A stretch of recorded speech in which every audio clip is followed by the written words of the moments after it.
তুমি আমার হয়ে থেকো, আমি তোমার জন্য সব কিছু করতে রাজি আছি। প্রতিটা মুহূর্তেই, প্রতিটা নিঃশ্বাস, প্রতিটি স্বপ্ন, সব কিছুই তোমার জন্য উৎসর্গ করতে চাই। তোমার হাসি, তোমার চোখের দিকে তাকানো, তোমার সুখ, এটাই আমার জীবনের সবচেয়ে বড় প্রার্থনা। আমি চাই তোমার পাশে থাকতে, তোমার জন্য লড়াই করা, যত দ্রুত সম্ভব তোমাকে সুখী করা।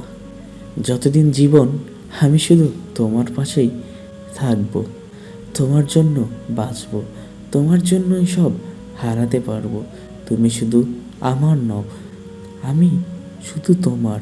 এই অনুভূতি নিয়েই আমার জীবনকে পূর্ণ করা।